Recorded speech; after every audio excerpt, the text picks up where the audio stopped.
Hello everyone, welcome to my channel English speaking मराठीतून and through English. मी विनया टेंबे बोलतेय. आज आपण इम्परेटिव्ह सेंटेन्सेस आणि किचन वर्ब्स दोन्ही प्रकार एकाच याच्यात पाहणार आहोत. कशी गंमत करणार आहोत. इम्परेटिव्ह सेंटेन्सेस म्हणजे आज्ञार्थी वाक्य आणि किचन वर्ब्स म्हणजे स्वयंपाकघरातली क्रियापदं. अशा पद्धतीने एकत्र दोन्ही प्रकार तुम्ही एकाच वेळेला शिकू शकणार आहात. खूप महत्वाचा व्हिडिओ आहे. ॲज युजल नेहमीप्रमाणे शेवटपर्यंत पहा. Let us begin. पहिलं वाक्य, don't over mix the batter. Don't over mix the batter याचा अर्थ की जे पीठ असतं, म्हणजे फॉर एक्झाम्पल डोसा, इडली असं जे आपण पीठ बनवतो त्याला बॅटर म्हणतात. ते जास्त ओव्हर मिक्स करू नको, म्हणजे जास्त ढवळत राहू नकोस. म्हणून पीठ, भिजवलेलं पीठ जास्त ढवळत राहू नको. Second sentence, always preheat the oven. Always preheat the oven, नेहमी ओव्हन आधी गरम करून घे किंवा घ्या. Third sentence, refill the sugar jar.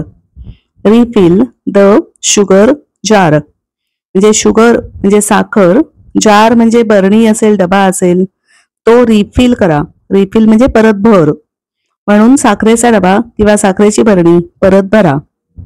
Number 4, season the salad. Season the salad.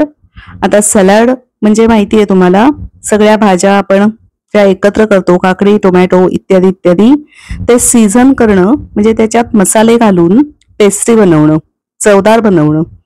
म्हणून सॅलडला टेस्टी किंवा चव येईल असं बनव. Number 5, taste food before serving.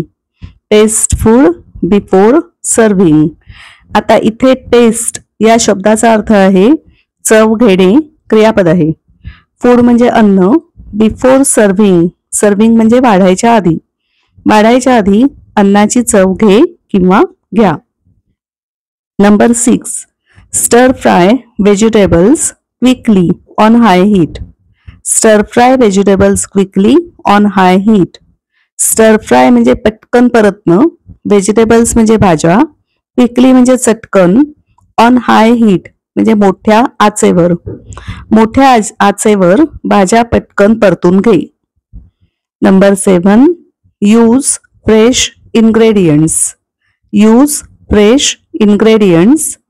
Fresh म्हणजे ताजे, इन्ग्रेडियंट्स म्हणजे पदार्थ आणि यूज म्हणजे वापरणे. चांगले ताजे पदार्थ वापर किंवा वापरा. Number 8, don't overcrowd the pan while frying. Don't overcrowd the pan while frying. Don't overcrowd म्हणजे जास्त घालू नको. इथे क्राऊड म्हणजे गर्दी, अशा अर्थी की पदार्थ जास्त घालू नका. द पॅन म्हणजे ज्या ह्याच्यात तुम्ही बनवताय ती कढई. व्हाईल फ्राईंग तळताना. आता अर्थ असा की तळताना कढईत जास्त पदार्थ घालू नकोस. Number 9, warm up some meat for dinner. Warm up some meat for dinner. Warm up म्हणजे गरम कर, कोमट कर. सम मीट म्हणजे थोडं मटण. फॉर डिनर, डिनर म्हणजे रात्रीचं जेवण. रात्रीच्या जेवणासाठी थोडं मटण गरम कर किंवा कोमट करा. Number 10, slice of a piece of apple. Slice of a piece of apple. Slice of, slice करणं म्हणजे एक फोड कापणं.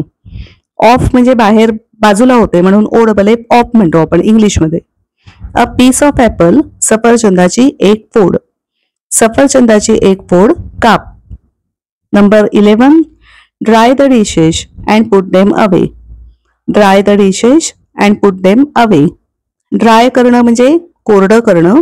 डिश, डिश म्हणजे आपली ताटली, ताट. ताट किंवा ताटली कोरडी करा. And put them away. Put म्हणजे ठेवणे, अवे म्हणजे दूर, आणि त्यांना लांब ठेव. लांब ठेव याचा अर्थ इथे आपल्याला म्हणायचंय की जागेवर ठेव त्यांच्या. Number 12, drain the pasta. Drain the pasta. Drain करणं म्हणजे पाणी निथळून टाकणं. पास्ता म्हणजे पास्ताच, सो पास्त्यातलं पाणी निथळून टाक. नंबर 13, नीड द डो. नीड द डो. नीड क्रियापद, के सायलेंट अक्षर आणि म्हणून के चा उच्चार नाही केला, आपण एन पासून सुरू केला, नीड. डो म्हणजे कणिक, नीड द डो, कणिक मळ. नंबर 14, स्टर द कॉर्न अँड बटर. स्टर द कॉर्न अँड बटर. स्टर करणं म्हणजे ढवळणं किंवा परतणं. कॉर्न म्हणजे मक्याचे दाणे आणि बटर, हे बटर आपलं जे असतं ते अमूल बटर किंवा लोणी. म्हणून मक्याचे दाणे आणि लोणी परत किंवा ढवळ. Number 15, peel the potato. Peel the potato. Peel म्हणजे सालं काढणे, पोटॅटो म्हणजे बटाटा, बटाट्याची सालं काढ किंवा काढा. Number 16, chop the onion. Chop the onion. Chop करणं म्हणजे तुकडे करणं, कापणं. द ओनियन कांदा, कांदा काप किंवा कांदा चीर.